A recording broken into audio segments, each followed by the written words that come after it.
வணக்கம் சார். வணக்கம் Simon sir. Vijay அவர்கள் ரொம்ப நாள் ஒரு 10 நாள் கழித்து வேலூரில் வந்து ஒரு ஸ்பீச் வந்து மக்கள் சந்திப்பு கூட்டம் நடந்திருக்கு. அந்த சந்திப்பு கூட்டமில் வந்து நிறைய விஷயங்களை பற்றி அவர் பேசுவார்னு நினச்சோம். பட் சேலத்துலேயும் பெருசாக பிரச்சனையை பற்றி பேசலை, வேலூர்லேயும் பேசலை. இதில் முக்கியமான விஷயம் என்னென்னா வேலூர்னு கூட அவர் சொல்லலை அப்படின்னு சொல்லி நிறைய பேர் பேசிக்கிட்டு இருந்தாங்க. அவருடைய ஓவரால் ஸ்பீச் வந்து எப்படி சார் இருந்தது? நீங்கள் இதுக்கு முன்னாடி இருந்த சுற்றுப்பயணம் திருச்சியிலேருந்து ஆரம்பித்து திருவாரூர், அரியலூர், பெரம்பலூர், கரூர் வரைக்கும் பண்ண அந்த சுற்றுப்பயணத்தில் அந்தந்த பகுதியில் என்னென்ன பிரச்சனைகள், அந்தந்த பகுதியில் உள்ள அந்த ஆளும் கட்சியை சேர்ந்த எம்எல்ஏக்கள், நிர்வாகிகள், மற்ற மாவட்ட செயலாளர்கள்லாம் எப்படி பண்ணியிருக்காங்க, என்ன மாதிரியான விஷயங்கள் பண்ணலை அப்படின்றது வந்து ஒரு காரசாரமான ஒரு இதுவாக இருந்தது. பெரிய ஒரு வரவேற்பும் இருந்தது. கரூர் சம்பவத்துக்கு பிறகு வந்து விஜயே கிட்டத்தட்ட ஒரு 3 மாதம் வெளியே வரல. காஞ்சிபுரத்துக்கு அப்புறம் ஈரோடுக்கு அப்புறம் சேலத்துக்கு அப்புறம் வேலூர் அப்படின்னு இப்போ எல்லாரும் எதிர்பார்த்து நீங்கள் சொன்ன மாதிரி வந்து அந்தந்த பகுதியினுடைய பிரச்சனைகளை பேச போகிறார். அந்தந்த பகுதியில் உள்ள அங்கு ஆளும் கட்சியை சேர்ந்தவர்கள் என்னெல்லாம் செய்யலை, என்ன செய்யாமல் தவறாமல் விட்டாங்க, இந்த மாதிரியான விஷயங்கள் இருக்கும்போது டைரக்டாக விஜய் சொன்னது தான். ஒன்றும் தேர்தலுக்கு ரொம்ப நாள் இல்லை, ஒரு மாதம் தான் இருக்குது. 1 மாதத்துக்குள்ள பிரச்சனைகளும் பேசிதான். நீங்கள் சொன்ன மாதிரி வந்து வேலூர்னு ஒரு வார்த்தை கூட சொல்ல. அவருடைய எதிர்ப்பு அரசியல் முழுக்க ஆளும் திமுகவினுடைய எதிர்ப்பு அரசியலாக தான் இருந்தது. அது கூட சொல்லிட்டு இருந்தாங்க போன கூட்டத்தில் கூட வந்து, நீங்கள் ஏன் வந்து பிஜேபி எதிர்க்க மாட்டேன்றீங்க, நீங்கள் ஏன் மத்திய அரசை வந்து இது பண்ண மாட்டேறீங்க அப்படின்போது, இது என்ன எலெக்ஷன், இது வந்து சட்டசபை எலெக்ஷன் தானே, இங்கே உள்ள பிரச்சனை தானே, தமிழ்நாட்டுக்கான எலெக்ஷன் தானே, அப்போனா இங்கே இருக்கிற அந்த ஊழல் சம்மந்தமாக, இங்கே செய்யாத சம்மந்தமாக, இங்கே இருக்கிற ஆட்சி சம்மந்தமாக தான் நான் பேச முடியும் அப்படின்னு சொல்லி இப்போ அதே போல தான் ஒரு ஸ்பீச் கொடுத்துருந்தாரு. நீங்கள் சொன்ன மாதிரி வேலூர் மாவட்டத்தில் உள்ள பிரச்சனை, வேலூர் மாவட்டம் தாண்டி வட தமிழகத்தில் உள்ள பிரச்சனை. இங்கே வேலூர் அப்புறமா வந்து நான் கூட வெறும் வேலூர் திருவண்ணாமலைன்னு சொல்லிட்டேன். அப்புறமா கீழே வந்து கமெண்ட்ஸ்லாம் வந்து எங்க கிருஷ்ணகிரி, தருமபுரியில் அவங்க கண்ணுக்கு தெரியல, அதெல்லாம் வட மாவட்டம் இல்லை. ஏன்னா விழுப்புரத்துலேருந்து ஆரம்பிச்சு கூட, ஏன்னா அவர் வந்து தொடங்கின ஒரு முதல் மாநாடே ஒரு வட மாவட்டத்திலேருந்து தொடங்கின ஒரு மாநாடை தான் அவர் ஆரம்பித்தார். வந்து அதை தாண்டி இந்த 2 வருஷத்தில் விஜய்க்கான விமர்சனம் அப்படின்ற ஒரு விஷயம் என்னன்னா, நடிகரை பார்க்கறதுக்கு கூட்டம் வராங்க, நடிகர் எது பேசினாலும் அதை காதை வாங்கிப்பாங்க, அதெல்லாம் மீறி போயிடுவாங்க. இப்போ கூட அந்த யாரோ ஒருத்தர் ஒரு பதிவு போட்டிருக்காரு வந்து, எங்க வரத்துலாம் வந்து இப்போ வந்து இன்ஸ்டா மோகமாகி போச்சு, இவரை நான் இங்கே பார்த்துட்ட மாதிரி ரீல்ஸ் எடுத்து போடுறதுக்காக வந்திருக்காங்க அப்படின்னு பொழுது, தொடர்ச்சியாக இந்த மாதிரி விமர்சனங்கள் வர விஜய் போகிற இடம்லாம் கூட்டம் வருது, அதுக்கான கட்டுப்பாடுகள் அதிகமாகுது அப்படின்பொழுது வரவேற்பு இருக்குதுன்னு தான் அர்த்தம். நீங்கள் அப்படி இல்லைன்னா விஜய் சொன்ன மாதிரி தான் வந்து இந்த வேலூரில் பேசினப்போ, நான் ஊழலை பற்றி கேட்குறேன், ஊழலை பற்றி கண்ட உடனே எல்லாரும் காண்டாயிடுது, ஒட்டுமொத்தமாக எல்லாரும் என்னை எதிர்க்கிறாங்க, சரி எதிர்த்து மாட்டோம், என் மேலே வீண் பழி சொல்கிறாங்க, என்ன அநியாயக்காரன்றாங்க, என்ன வேணாலும் பண்ணிக்கங்க, சொல்லிக்கங்க, நீங்கள் எனக்கு இவங்க இருக்கிறாங்க, நான் பார்த்துக்கிறேன் அப்படின்னு மொத்தமாக என்னன்னா அவருடைய இந்த எலெக்ஷனில் வந்து முழுக்க எங்களுக்கு யாருமே போட்டி கிடையாதுங்க. டிவிகே வெர்சஸ் டிஎம்கே, தூய சக்தி தீய சக்தி, இவ்வளவுதாங்க. நீங்க யாரை வேணாலும் இதுல கனெக்ட் பண்ணி பேசினா கூட நாங்க அதுல தெளிவா இருக்கிறோம்னு அவர் திரும்ப சொல்றதுக்கான காரணம் என்னன்னா, நாங்க தான் அவங்களுக்கான போட்டி, நாங்க தான் அவங்களுக்கு டஃப் கொடுக்க போறோம், நாங்க தான் ஆட்சியில் வந்து உட்கார போறோம் அப்படின்றது போற இடம் பூரா விஜய் அதை வந்து முன்னிலைப்படுத்தி பேசிக் கொண்டிருக்கிறார். வேலூர் கூட்டத்திலே அதுதான் முன்னிலைப்படுத்தி பேசியிருந்தார். சார், ஸ்டாலின் அவர்கள் வந்து இது வந்து டெல்லிக்கும் தமிழ்நாட்டுக்கும் நடக்கிற போர், இது வந்து என்டிஏ கூட்டணிக்கும் தமிழ்நாட்டுக்கும் நடக்கிற போர்ன்ற மாதிரி பேசியிருந்தாரு. அப்படி இருக்கும்போது நீங்கள் ஏன் அங்கே போகிறீங்க, நீங்கள் வந்து எங்களை ஃபேஸ் பண்ணுங்க அப்படின்னு சொல்லி டிவிகே சார்பாக நிறைய டிபேட்ஸில் வந்து பேசிக்கிட்டு இருக்காங்க. டிஎம்கே வந்து டிவிகேவை ஒரு பெரிய பொருட்டாகவே எடுத்துக்கல, ஆனால் டிவிகே வந்து டிஎம்கே தான் எங்களுக்கு எதிரி அப்படின்ற மாதிரி எல்லா இடத்துலையும் பேசிக்கிட்டு இருக்கிறாங்க. அது எப்படி சார் அவங்களோட ஸ்ட்ராட்டஜின்னு சொல்லி எடுத்துக்கலாமா? ஸ்ட்ராட்டஜி தாண்டி ஒரு 75 வருஷம் இருக்குது அந்த கட்சி. அவங்க வந்து நீங்கள் தாங்க வந்து எங்களுக்கு போட்டியே இருந்தால் கூட கண்டிப்பாக அவங்களுக்கும் வந்து தகவல் தெரிஞ்சிருக்கும், அவங்களும் ஒரு கருத்து கணிப்பு நடத்திருப்பாங்க, அவங்களுக்கும் வந்து உளவுத்துறை இருக்கிறது, ரிப்போர்ட் கொடுத்துருப்பாங்க எந்த ஆளுங்கட்சியாக இருந்தாலும். ஆனால் நம்ம கட்சி நீங்கள் வந்து 2 வருஷத்தில் ஆரம்பிச்சு 3வது வருஷமா தான் தொடங்குறீங்க, நான் உங்களுக்கு போட்டின்னு சொல்ல முடியுமா? அது யாராக இருந்தாலும் வந்து இப்போ அதிமுக கூட எங்களுக்கு போட்டி வந்து டிவிக்குன்னு சொல்லலையே. அவங்க வந்து நாங்களும் திமுக தான் களத்தில் இருக்கிறோம், இதெல்லாம் ஒரு கட்சியே இல்லைன்றாங்க. ஆனால் அப்படி கட்சியே இல்லைன்றீங்க, அதை கண்டுக்க மாட்டேன்றீங்க, அது நடிகர் கூட்டன்றீங்க, அப்புறம் பால்வாடின்றீங்க, அப்புறமா வந்து பவுடர் பூசணவங்கன்றீங்க. ஆனால் வந்து ஏன் வந்து விஜயை தொடர்ந்து களத்தில் எதிர்த்துக்கிட்டே இருக்கிறீங்க? நீங்கள் கண்டுக்காமல் விட்டுருங்களேன். அது இப்போ பேசுறதுக்கெல்லாம் ஒரு எதிர்வினை ஆத்துறீங்க, பேசுறதுக்கெல்லாம் ஒரு விஷயத்தை வந்து பந்து மாதிரி திரும்ப அதை ரிப்பீட் ஆகி அடிக்கிறீங்க நீங்கள். சரி, அதுவும் ஒன்றும் இல்லைல்ல. இப்போ நீங்கள் தாவேக்கான அவருடைய கருத்து கணிப்பு 35% அப்படின்னு வச்சுங்க. பொதுவான ஊடகங்கள் வந்து 18% 21%. இப்போ நீங்கள் எதிர்கட்சியாக இருக்கிற, அது எந்த கட்சியாக இருந்தாலும் அதிகபட்சமாக நாங்கள் ஒரு 4% வாங்குவாங்க அப்படின்னு தான் அவங்க பேசிகிட்டு இருக்காங்க. அந்த 4% அதிகபட்சமாக வாங்கக்கூடிய அந்த கட்சியை ஏன் நீங்க கவனத்துல எடுத்துக்கிறீங்க? அந்த தலைவர் பேச வரும்போதெல்லாம் நீங்க ஏன் அதற்கு வந்து ஒரு எதிர்கருத்தை சொல்கிறீர்கள்? விட்டுருங்க, கண்டுக்காம விட்டுருங்க. அதுதான் முடியாது என்பதுதான் உண்மை. செய்யணும். நிர்மல்குமார் அவர் பேசும்போது நாங்கள் 40 நாளாக பெர்மிஷனுக்காக கேட்டுக்கிட்டு இருக்கோம், எங்களுக்கு வந்து நேற்று தான் பெர்மிஷன் கொடுத்தாங்க, 24 ஹவர்ஸ்க்கு கம்மியான டைமில் தான் பெர்மிஷன் கொடுத்தாங்க அப்படின்னு சொல்லி பேசியிருந்தாரு. பட் வேலூர் போலீஸ் ஸ்டேட்மெண்ட் வந்து அஃபிஷியலாக அவங்களோட இதில் இருந்து வெளியிட்டது என்னென்னா, இவங்க இத்தனை நாளாக ட்ரை பண்ணிகிட்டு இருக்காங்க, ஃபஸ்ட்டு டேட் மாற்றி வச்சாங்க, அதுக்கப்புறம் நிறைய ப்ராசஸ் போச்சு, நாங்கள் இவங்களுக்கு முன்னாடியே பெர்மிஷன் கொடுத்துட்டோம், இவங்க வந்து எல்லா இடத்துலையும் அவதூறு பரப்புகிறாங்க அப்படின்னு சொல்லி அஃபிஷியலாக போலீஸ் ஸ்டேட்மெண்ட்டே வந்து கொடுத்துருக்காங்க. இது நீங்கள் எப்படின்னா, நீங்கள் அப்படி பார்த்தீங்கன்னா ஒரு கரூர் சம்பவத்துக்கு பிறகு வந்து சரி கிட்டத்தட்ட தாவே கவர்னரே சொல்கிறாங்க ஒரு 84 83 நிபந்தனைகளோட சொல்கிறாங்கன்னு. அவங்க தரப்புல என்னன்றாங்க, ஒரு பெரிய சம்பவம் நடந்து போச்சு, வரவங்க பூரா வந்து அங்கங்கே ஏறுறாங்க, திரும்பவும் வந்து சட்டம் ஒழுங்கு பிரச்சனை எங்களை பற்றி தான் குறை சொல்லுவாங்க, நாங்கள் இதுக்கு மாதிரியான இதுவெல்லாம் கேட்குறோம் அப்படின்றாங்க வந்து.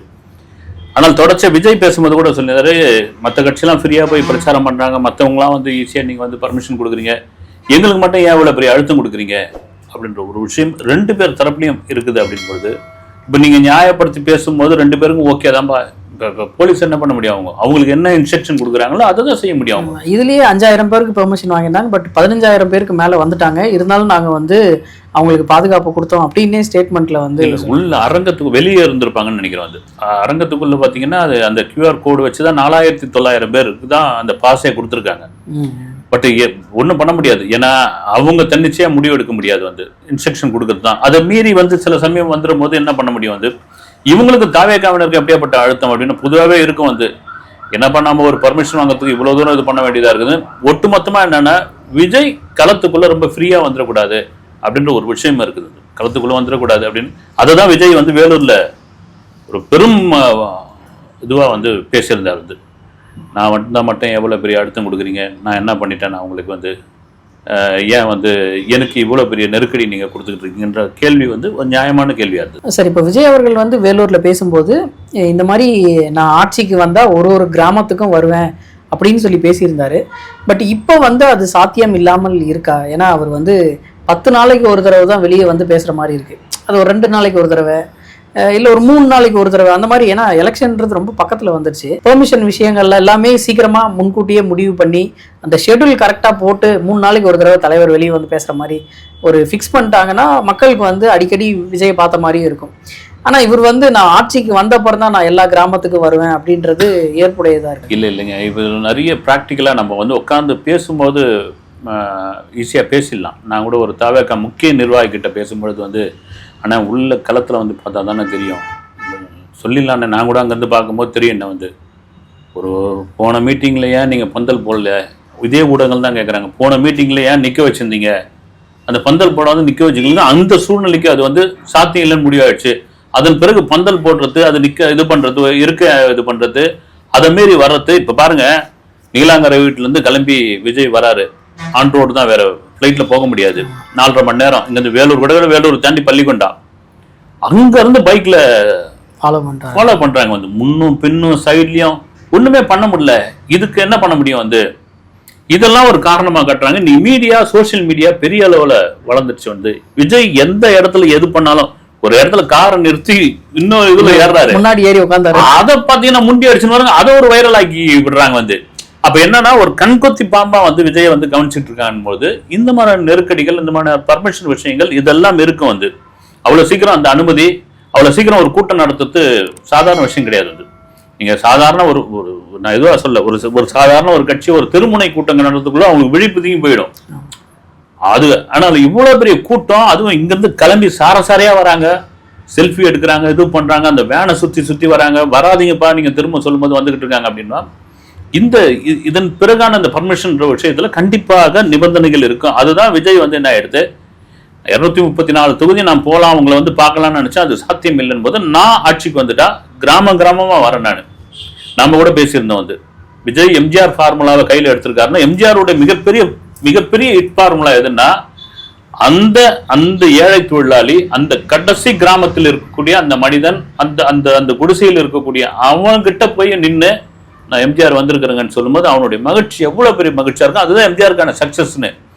இப்ப இருக்கிற சூழ்நிலைக்கு நிச்சயமா விஜயெல்லாம் அதெல்லாம் தாண்டவே முடியாது. வந்து அந்த அளவுக்கு ஆயிப்போச்சு. அதனால தான் அந்த ஒரு ஆதங்கத்துல சொன்னதை தான் நான் பாக்குறேன். வரங்க, நானும் வருவேங்க, உங்க ஏரியாவுக்கு வந்து பாக்குறேங்க. சார், விஜய் சார் பேசுற குட்டி கதை வந்து எப்பயுமே ஒரு கான்ட்ரவர்சி ஆகுது. இப்போ அவர் பேசின அந்த குட்டி கதையும் நிறைய பேர் இல்ல, குறிப்பிட்டு ஒருத்தர் வந்து பேசியிருந்தாங்க சமூக ஊடகத்துல. இது வந்து ஜூலி அவங்க வந்து இந்த ஜல்லிக்கட்டு மூலியமா ஃபேமஸ் ஆனவங்க, பிக் பாஸ் எல்லாம் போய் எப்படின்னு தெரியும் நமக்கு எல்லாருக்குமே.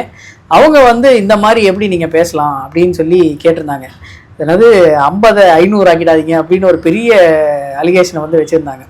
இது வந்து அவர் கதையா சொன்னதை எல்லாரும் வேற மாதிரி புரிஞ்சுக்கிறாங்களா, இல்ல எப்படி சார் அது நம்ம எடுத்துக்கிறது? முதல் விஷயம், இந்த ஜூலி யாருன்னு இப்போ உங்களுக்கு தெரிஞ்சு இப்போ இருக்கிற ஆட்களுக்கெல்லாம் தெரியுமான்னு தெரியல. ஜல்லிக்கட்டு சமயத்தில் பிக் பாஸ்ல இதுவான ஆள். ரெண்டாவது வந்து அவங்க ஒரு இது சொல்றாங்க வந்து, நாங்கள் ரொம்ப கஷ்டப்பட்டு போராடி இந்த ஜல்லிக்கட்டை நாங்கள் வாங்கியிருக்கிறோம், தயவுசெய்து அதை வந்து தடுத்துடாதீங்க அப்படின்னு. ஜல்லிக்கட்டு போராட்டம் இந்த ஜூலியோட பங்கு என்னன்னு எனக்கு தெரியல வந்து உண்மையாக. அதுக்கு பார்த்தீங்கன்னா ஏதோ குக்கராக வந்து சின்ன ஊரில் அது என்ன ஒரு இதெல்லாம் கூட வந்துருந்து ஒரு குழந்தை வந்து அந்த பதாகையை பிடிச்சிருந்த ஃபோட்டோலாம் வைரல் ஆச்சு.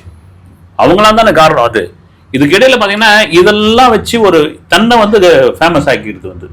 முதல் விஷயம், சைமன் வந்து ஒரு கால கதை சொன்னார். அதான் ஒரு 4 முள்ள ரோட்டில் ஒரு காளை நிற்குது. காளை நின்னப்போ அந்த காளையை வந்து விரட்ட முயற்சி பண்ணவங்க எல்லாரும் ஓரமாக இருக்காங்க. ஒரு சின்ன பையன் பேக்கெட்டில் கையை விட்டுக்கிட்டு அந்த காளை முன்னாடி போய் நின்று 2 புல்லு கட்டு தூக்கி போட்டான். அந்த காளை வந்து கோவத்தில் இல்லை, பசியில் தான் இருந்ததுன்னு அவன் கூட்டு போயிட்டான் அப்படின்னு.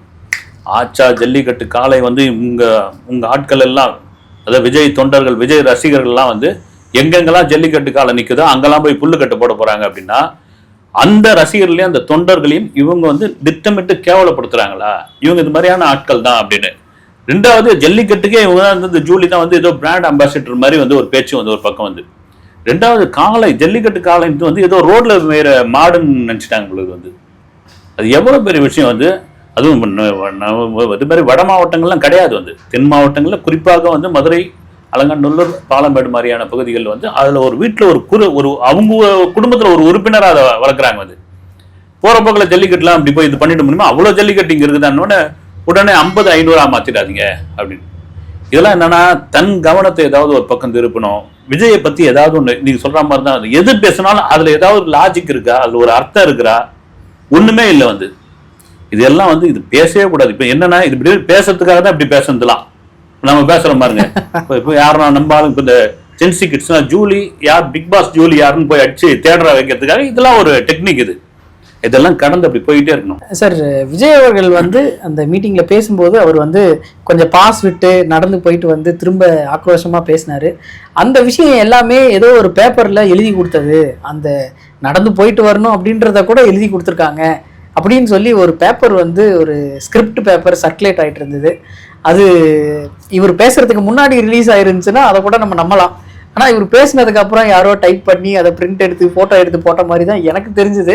அது எப்படி சார் அந்த விஷயம்? டிவிக்கு எதிராக கேள்வி கேட்கிற நீங்களே வந்து நம்ப மாட்டேங்க. தெரியும்ல சார், அது உண்மையிலேயே அது ஒரு பெரிய வேடிக்கையா இருந்தது சைமன். அது வந்து என்னன்னா, நீங்க இப்போ நாங்க இருந்த படிக்கிற காலத்துல வந்து இந்த டிடிபின்றது கிடையாது. கம்ப்யூட்டர் வந்த பிறகு அப்போ டைப் தான் போய் பண்ணணும். அது டிடிபி வந்த பிறகு அதை பெரிய ஆவலா பார்த்துருந்தோம். ஒரு சொல்றோம், அது நீங்க அந்த மாதிரி ஒரு ஏபாட் ஷீட்டை ஒரு 30 வருஷத்துக்கு முன்னாடி போய் எடுக்கணும்னா அது அவ்வளவு பெரிய ப்ராசஸ் தெரியுங்களா? உங்களுக்கு தெரிஞ்சிருக்குமான்னு தெரியல. ஒரு டிடிபி சென்டருக்கு போனோம், அவன் வந்து ஃபாண்ட் செட் ஆகலன்னுவான்.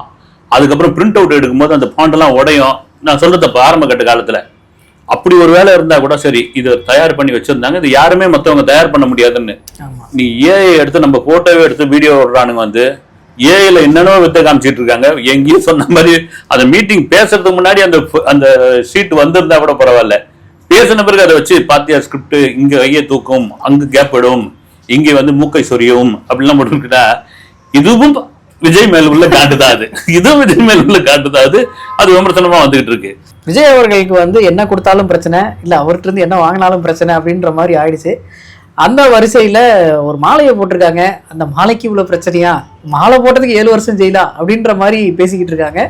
இது அந்த மாலைக்கு 7 வருஷம் ஜெயில்னா பாண்டி பஜார்ல எத்தனை பேர் அந்த மாதிரி தூக்கணும்னு எனக்கு தெரியல. நான் நிறைய தடவை பார்த்துருக்கேன். பாண்டி பஜார்லயும் சீனகர்லயும் இந்த மாதிரி மயில் இறகுகளை வந்து விற்கிறது. அது என்ன சார் அதுல கதை? அது புரியல நமக்கு. வந்திருக்காங்க மயில் தொகையில ஒரு மாலை செஞ்சு போட்டிருக்காங்க. வந்து நான் 2-3 தலைவர்களுக்கும் அது மாதிரி உங்களுக்கு வந்து இப்ப மாலை செய்யறதுல வித்தியாசமா செய்வாங்க. உடனே பார்த்தீங்கன்னா வனவிலங்கு சட்டம் 1972 படி இது மாதிரி மயில் தொகையை பயன்படுத்தக்கூடாது, மயில் தொகையில் மாலை செய்த இவர் மீது வந்து 7 பிரிவில் வழக்கு பதிவு பண்ணுங்க, 8 பிரிவில் என்னென்னவோ போட்டிருக்காங்க. நீங்க சொல்ற மாதிரி நீங்க சொன்ன டி நகர்ல, பாண்டி பஜார்லயும், ரங்கநாதன் தெருவுலையும், அந்த சுற்று உள்ள பகுதியில் வந்து வட இந்திய தொழிலாளர்கள் தான் பெரும்பாலும் அதை வித்துட்டு இருக்காங்க. மயில் தொகையை வந்து வித்துட்டாங்க. பொதுவாக மயில் தொகை வந்து அதுவே உதுக்கும், அதை கலெக்ட் பண்ணி வந்து அதை வித்துட்டு இருக்காங்க. இன்னும் ஆர்டிஃபிஷியலான இதெல்லாம் கூட வந்துருச்சு. நீங்க வந்து அமேசான், பிளிப்கார்ட் மாதிரியான ஆன்லைன்லயே அது கிடைக்குது. வந்து அதை உட்காந்துக்கிட்டு போட்டுங்க வழக்க, ஆச்சா போச்சா அப்படின்னு இவங்க டிவிக்கு விர்ச்சுவல் வாரியர்ஸ் வந்து இதுக்கு முன்னாடி யாருக்கெல்லாம் மயில் தொகை மாலை போட்டாங்களோ அந்த ஸ்டில் அவங்க இறக்கிட்டு இருக்காங்க. அப்ப இவங்கெல்லாம் என்ன பண்ணீங்க?